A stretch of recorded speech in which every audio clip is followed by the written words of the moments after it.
ایک ایسی خاتون، ہزاروں سال پرانا واقعہ ہے کہ مصر کی سرزمین میں ایک ایسی ہی نیک دل خاتون رہا کرتی تھی۔ مال و دولت کی ان کے پاس کوئی کمی نہ تھی، ہر وقت خدام ان کی خدمت کے لیے حاضر اور حکم بجا لانے کے لیے تیار رہتے تھے، اور ان پر رب تعالیٰ کا یہ بھی خاص کرم تھا کہ مال و دولت کی کثرت اور آرام و سکون کی فراوانی نے انہیں مغرور نہیں بنایا تھا، بلکہ ان کا دل غریبوں کی محبت سے سرشار تھا اور شفقت و مہربانی کے جذبے سے وہ دل معمور تھا۔ چنانچہ وہ غریبوں سے نرمی اور مہربانی کا برتاؤ کرتی اور دل کھول کر صدقہ و خیرات کیا کرتی تھی۔ اسی باعث انہیں بعض لوگوں نے ام المساکین یعنی مسکینوں کی ماں، مسکینوں کی پناہ گاہ بھی کہا۔ یہ کون تھی؟ یہ بادشاہ مصر ولید بن مصعب، جی ہاں، جس کو فرعون کہا جاتا ہے، اس کی زوجہ تھی۔ اس حیثیت سے انہیں مصر کی ملکہ ہونے کا بھی اعزاز حاصل تھا۔ اللہ اکبر! یہ کون سی شخصیت ہیں؟ یہ کون سی خاتون ہیں؟ یہ حضرت آسیہ رضی اللہ تعالی عنہا ہیں۔ ان کی عادتوں کے بالکل برخلاف ان کا شوہر تھا۔ حکومت و سلطنت کی وسعت، مال و دولت کی کثرت، عیش و عشرت کی فراوانی اور طاقت و نشے نے اسے اس حد تک مغرور اور بے لگام بنا دیا تھا کہ بنی اسرائیل کے ہزاروں نادار و بے بس لوگوں کو اس نے اپنا غلام بنا کر رکھا تھا۔ ان سے وہ جانوروں سے بھی بدتر سلوک کیا کرتا تھا۔ چونکہ اس نے خدائی کا دعویٰ کر لیا تھا، اس لیے وہ ہر کسی کو اپنا زر خلید غلام سمجھتا، اپنی ملکیت سمجھتا تھا، اور جیسا چاہتا تھا ویسا سلوک ان کے ساتھ کرتا تھا۔ دنیاوی اعتبار سے تو حضرت آسیہ کی زندگی بڑی آرام اور سکون کے ساتھ بسر ہو رہی تھی، درد و الم کا دور دور تک کوئی نشان نہیں تھا۔ ناظرین، وقت یوں ہی گزرتا گیا، دن ہفتوں میں، ہفتے مہینوں میں، اور مہینے سالوں میں گزرتے رہے، اور یہ عرصہ گزرتا رہا۔ کچھ عرصے کے بعد مصر کے صحرا میں دو مردان حق کی صدائے لا الہ الا اللہ کی گونج اٹھی۔ سبحان اللہ! اور یہ حضرت موسیٰ کلیم اللہ علیہ نبینا علیہ الصلوۃ والسلام اور ان کے برادر، ان کے بھائی حضرت ہارون علیہ الصلوۃ والسلام تھے۔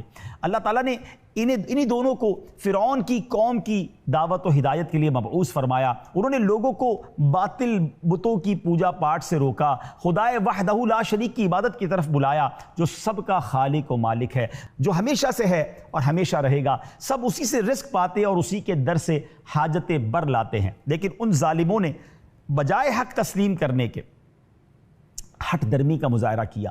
ان دو جلیل القدر پیغمبران خدا کی حقانیت پر دلالت کرنے والے روشن معجزات دیکھنے کے باوجود یہ لوگ کفر و سرکشی پر اڑے رہے اور معاذ اللہ جادوگروں کو اکٹھا کرنے لگے۔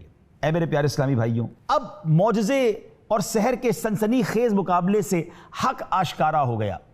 کہانی اور واقعہ بڑا طویل ہے، میں صرف اشارہ کر دیتا ہوں کہ جب بڑے بڑے جادوگر آئے تھے حضرت موسیٰ علیہ السلام کے سامنے، سب نے اپنی رسیاں پھینکی، وہ سانپ بن گئے، مگر حضرت موسیٰ علیہ السلام کو حکم دیا گیا کہ اپنا عصا پھینکو۔ اس نے اژدہا بن کر ان کے سارے سانپوں کو نگل لیا، اور بہت سارے وہ شعبدے دکھاتے رہے، مگر وہ کسی چیز میں، جس کو کہتے ہیں نا، کامیاب نہ ہوئے۔ جب معجزہ سامنے ہو گیا، آشکار ہوا، تو بہت بڑی تعداد نے اسلام قبول کیا، بلکہ جادوگروں نے بھی ایمان قبول کر لیا۔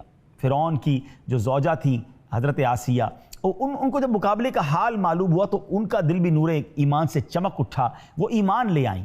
ناظرین، اب یہ مرحلہ اتنا آسان نہیں تھا۔ فرعون کی زوجہ جو خود خدائی کا دعوے دار ہے، اسی کی ملکہ ایمان لے آئے۔ وہ بڑا ظالم و جابر اور سفاک انسان تھا۔ جادوگروں کی شکست فاش اور حضرت موسیٰ علیہ السلام کی فتح مبین، جو ان کی حقانیت کی کھلی نشانیاں تھیں، اسے دیکھ کر بھی یہ بدبخت ایمان نہیں لایا، بلکہ اپنے کفر پر مصر تھا۔ جب اسے اپنے بیوی کی ایمان لانے کی خبر ہوتی تو اس کے بھڑک اٹھنے کا تو کبھی اندیشہ تھا، اور کبھی امید تھی کہ یہ ظلم و ستم کی تمام آندھیاں اور حدیں پار کر جائے۔ مگر اس نیک دل خاتون نے کسی خطرے، کسی خوف کو، اندیشے کو خاطر میں نہ لائیں اور ایمان قبول کر لیا، مگر اسے ابھی کسی پر ظاہر نہ کیا۔ کچھ عرصہ تو گزرا، لیکن ایک ایسا واقعہ ہوا جس سے اس کے دل میں فرعون کے خلاف نفرت کی آگ اور زیادہ بھڑک اٹھی، اور نادار مومنوں پر فرعون کے مظالم اب ان کے لیے بھی ناقابل برداشت ہو گئے۔ یہ واقعہ کیا تھا؟ یہ ماشطہ بنت فرعون، یعنی فرعون کی بیٹی کے سر میں کنگھی کرنے والی خاتون کا واقعہ ہے، جو حضرت موسیٰ اور حضرت ہارون علیہ السلام پر ایمان لے آئی تھی، لیکن ابھی تک کسی کو ان کے ایمان کی بھی خبر نہ تھی۔ ایک دن یہ فرعون کی بیٹی کے سر میں کنگھی کر رہی تھی کہ کنگھی ہاتھ سے گر پڑی۔ اس پر ان کی زبان سے نکلا بسم اللہ۔ فرعون کی بیٹی نے جب یہ سنا تو اس نے کہا، اللہ سے مراد کون ہے؟ وہ کیا ہے؟ میرا والد اس نیک بندی نے جواب دیا نہیں، بلکہ اللہ عز و جل وہ ہے جو میرا، تیرا اور تیرے والد کا بھی رب ہے۔ اس نے کہا تیرا رب میرے باپ کے علاوہ کوئی اور ہے؟ اس نے کہا ہاں۔ کہنے لگی تو کیا میں اپنے باپ کو یہ بتا دوں؟ اس نے کہا ٹھیک ہے بتا دو۔ چنانچہ اس نے اپنے باپ فرعون کو خبر دے دی۔ فرعون نے اس لڑکی کو، اس خاتون کو اس کے بچوں کے ساتھ بلایا۔ جب یہ مومنہ خاتون ان کے دربار میں پہنچی تو فرعون نے انہیں مخاطب کر کے بڑے غم و غصے میں، بڑے جلال کے ساتھ کہا یا فلانہ تو الکی رب غیری، اے فلاں عورت تو میرے علاوہ کسی اور کو رب مانتی ہے؟ کسی قسم کے اندیشے کو خاطر لائے بغیر اس بہادر خاتون نے کہا نعم ربی و ربک اللہ، ہاں میرا اور تیرا رب اللہ عز و جل ہے۔ اس پر فرعون اور زیادہ غصے میں آ گیا اور اس نے ایک بہت بڑے برتن میں تیل بھر کر اسے گرم کرنے کا حکم دیا، اور اب اس خاتون کے سامنے ایک ایک کر کے اس کے بچوں کو اس گرم تیل میں ڈالتا گیا۔ وہ بچے دنیا سے جاتے رہے۔ جی ہاں ناظرین، ماں کے سامنے بچے جلتے رہے۔ کبھی تصور کیجئے کیسی تکلیف ہوگی۔ اور وجہ کیا تھی؟ کلمہ تھا لا الہ الا اللہ، ایمان لانا تھا۔ اور ایمان پر کیسا جذبہ تھا کہ ماں کے سامنے بچے جلتے ہوئے تیل میں ڈالے جا رہے ہیں۔ اب دودھ پیتا بچہ جو ہے باقی بچ گیا۔ اب اس بچے کو لے کر جب اس کو بھی تیل میں ڈالنے لگا تو اب وہ ماں تھوڑا سا لرزنے لگی اور اس کے قدم کچھ پیچھے ہٹنے لگے۔ تو اللہ کریم نے اس دودھ پیتے بچے کو قوت گویائی عطا فرمائی۔ اسے پکار کر کہا یا اماں اقتحمی فإن عذاب الدنیا اہون من عذاب الآخرہ، اے ماں پرواہ نہ کر، بے شک دنیا کی تکلیف آخرت کے عذاب کے مقابلے میں آسان ہے۔ اللہ اکبر۔ پھر اس بچے کو بھی برتن میں ڈال کر شہید کر دیا گیا۔ اب جب یہ سب کچھ ہو رہا تھا نا ناظرین، تو وہ خاتون کے ساتھ تو جو ہو رہا تھا، فرعون کی زوجہ بھی یہ دیکھ رہی تھی۔ اب ظلم کی انتہا ہے۔ اب اللہ عز و جل نے ان کی آنکھوں سے غیب کے پردے اٹھا دیے، ان کی بصیرت روشن فرما دی، انہیں فرشتوں کو ان نفوس قدسیہ، ان بچوں کی اور اس کی والدہ کی روح کو آسمان کی طرف لے جاتے دیکھ لیا۔ اب فرشتوں کو دیکھنے سے ایمان اور مضبوط ہو گیا، اور حضرت موسیٰ علیہ السلام اور حضرت ہارون علیہ السلام پر ان کا یقین اور پختہ ہو گیا۔ اب یہ سوچ میں پڑ گئی کہ میں اپنے سامنے مومنوں پر فرعون کے یہ مظالم ہوتے ہوئے کیسے دیکھ سکتی ہوں۔ ابھی انہی خیالات میں وہ گم تھی، فرعون ان کے پاس آیا اور اس مظلوم عورت پر اپنے ظلم کی داستان بیان کرنے لگا، بڑے فخر سے بتانے لگا کہ میں نے ایسے ایسے ایسے ان کو گرم تیل میں ڈال دیا۔ اللہ اکبر۔ اب جب یہ خبر دی فرعون نے تو آپ کی زبان سے نکلا الویل لک ما اجراک علی اللہ، تیری خرابی ہو، کس شے نے تجھے اللہ عز و جل کے مقابلے میں اتنا بے باک کر دیا۔ فرعون تو حیران ہو گیا، پیچ و تاب کھانے لگا، بھڑک اٹھا، اسی جنون میں مبتلا ہو گیا جس جنون میں مبتلا ہو کر اس نے اپنی بچی کے بالوں میں کنگا کرنے والی خاتون اور اس کے بچوں کے ساتھ جو ظلم کیا تھا۔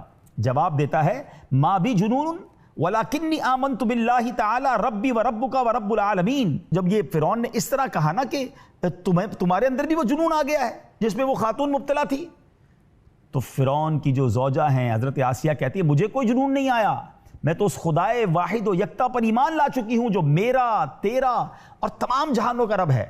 اس طرح انہوں نے فرعون کے خلاف خلہ بخلہ اپنے ایمان کا اظہار بھی کر دیا اور مخالفت کا اعلان بھی کر دیا۔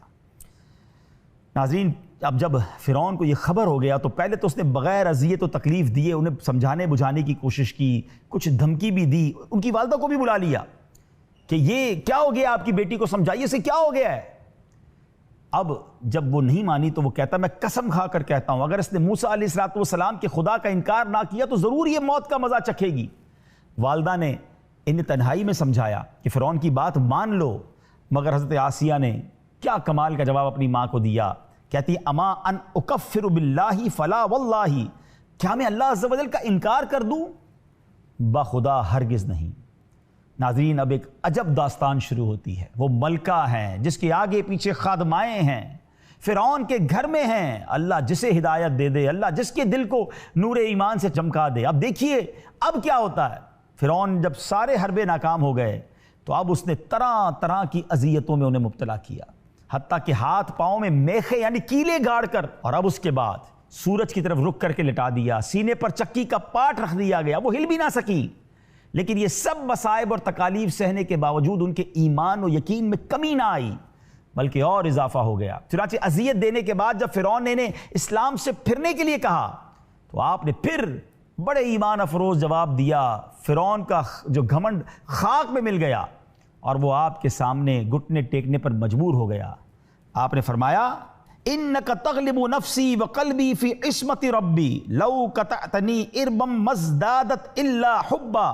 اے دشمن خدا، اے ظالم انسان، تو میرے وجود پر تو قادر ہو سکتا ہے، لیکن میرا دل رب تعالیٰ کی پناہ میں ہے۔ اگر تو میرا ہر عضو کاٹ دے، باڈی کا ہر پارٹ کاٹ دے، تب بھی میرا عشق بڑھتا جائے گا۔ جب حضرت موسیٰ علیہ السلام کا وہاں سے گزر ہوا، آپ کینوں کے ساتھ ایک تختے کے ساتھ گویا جڑی ہوئی ہیں، کتنی تکلیف ہوگی۔ آپ نے ان سے، اب حضرت آسیہ نے حضرت موسیٰ سے پوچھا میرا رب مجھ سے راضی ہے یا ناراض؟ حضرت موسیٰ نے ارشاد فرمایا اے آسیہ، آسمان کے فرشتے تیرے انتظار میں ہیں اور اللہ تعالیٰ تیرے کارناموں پر فخر فرماتا ہے، سوال کر تیری ہر حاجت پوری ہوگی۔ اب حضرت آسیہ رضی اللہ تعالیٰ عنہ نے کیا دعا مانگی؟ رب ابنی لی عندک بیتا فی الجنہ ونجنی من فرعون وعملہ ونجنی من القوم الظالمین۔ یہ قرآن پاک کی میں نے آیت تلاوت کی ہے ناظرین۔ ترجمہ کیا ہے؟ اے میرے رب، میرے لیے اپنے پاس جنت میں گھر بنا اور مجھے فرعون اور اس کے کام سے نجات دے اور مجھے ظالم لوگوں سے نجات بخش۔ ادھر جب فرعون انہیں ایمان سے دور کرنے کی تمام تدبیریں کر دیکھا، اس نے ناکامی کا سامنا ہو گیا، تو وہ آپ کو اب شہید کرنے کا فیصلہ کر لیتا ہے۔ آخر حربے کے طور پر اس نے اپنے کارندوں سے کہا کہ ایک بڑی چٹان لاؤ، اب چٹان دیکھ کر اگر وہ اپنے ایمان پر قائم رہتی ہیں تو چٹان گرا دینا، اگر پھر جاتی ہیں، رجوع کر لیتی ہیں، تو پھر یہ میری بیوی ہے، عزت و اکرام کے ساتھ انہیں میرے پاس لے آنا۔ چٹان لائی جاتی ہے۔ اب رحمت اللہ تعالیٰ علیہ آسمان کی طرف دیکھتی ہیں تو وہاں جنت میں اپنا سفید موتی کا گھر نظر آتا ہے۔ آپ کی ہمت اور بڑھ جاتی ہے، اسی حالت میں آپ کی روح پرواز کر جاتی ہے اور اس کے بعد چٹان گرائی جاتی ہے، وہ ایسے بدن پر گرتی ہے جس میں روح نہیں ہوتی ہے۔ ناظرین ذرا غور تو کیجئے، یہ کیسی آزمائش ہے کہ ہاتھ پاؤں میں میخے لگا کر تپتی ریت پر لٹا دیا، تب بھی ان کے پائے ثبات میں لرزش نہ آئی۔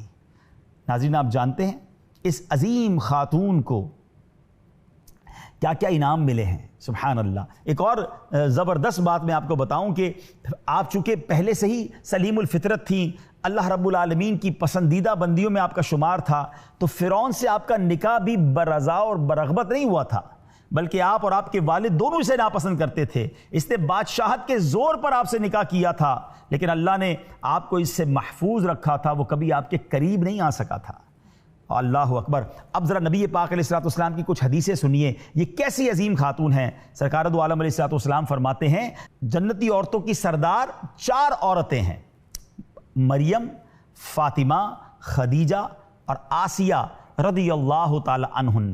ایک اور جگہ نبی پاک فرماتے ہیں تمام جہانوں کی افضل عورتیں خدیجہ بن خویلد، فاطمہ بنت محمد، مریم بنت عمران اور فرعون کی بیوی آسیہ بنت مزاحم رضی اللہ تعالی عنہن ہیں۔ یعنی ان دنیا کی 4 عظیم خواتین میں حضرت آسیہ رضی اللہ تعالی عنہا بھی ہیں۔ اور سبحان اللہ، اب ذرا سنیے کتنا بڑا انہیں انعام قیامت میں ملے گا۔ چنانچہ مروی ہے حضرت خدیجہ رضی اللہ تعالی عنہا جب آپ مرض وفات میں مبتلا تھی تو سرکار دو عالم علیہ السلام آپ کے پاس تشریف لائے، فرمایا اے خدیجہ تمہیں اس حالت میں دیکھنا مجھے ناگوار گزرتا ہے، لیکن اللہ نے اس گراں گزرنے میں کثیر بھلائی رکھی ہے۔ تمہیں معلوم ہے کہ اللہ نے جنت میں میرا نکاح تمہارے ساتھ مریم بنت عمران حضرت موسیٰ علیہ السلام کی بہن کلثوم اور فرعون کی بیوی آسیہ کے ساتھ فرمایا ہے۔ اللہ اکبر۔ حضرت آسیہ نبی پاک علیہ السلام کی زوجیت میں جنت میں رہیں گی۔ اللہ کریم ان کی تربت پر کروڑوں رحمتوں کی بارش نازل فرمائے، ان کے صدقے ہماری مغفرت فرمائے۔ یہاں میں اسلامی بہنوں کو بالخصوص مخاطب کروں گا، اور ہم سب کے لیے درس کتنا بڑا ہے کہ وہ خاتون ہو کر اپنی جان دینا تو انہوں نے پسند کیا، اپنے ایمان سے ذرہ برابر ہلنا پسند نہ کیا، اور آج چند سکوں کی خاطر، تھوڑے پیسوں کی خاطر، کسی ملک کے ویزا کی خاطر، اللہ اکبر، لوگ اپنے ایمان کا سودا کر لیتے ہیں۔ ایسے بے ایمان لوگوں کے ساتھ اٹھتے بیٹھتے ہیں کہ پھر انہیں احساس بھی نہیں ہوتا اور ایمان جو ہے وہ ہاتھ سے چلا جاتا ہے۔ پلیز ایمان کی قدر کیجئے، اپنے دین کی قدر کیجئے، دین متین کی خدمتگار بنیے۔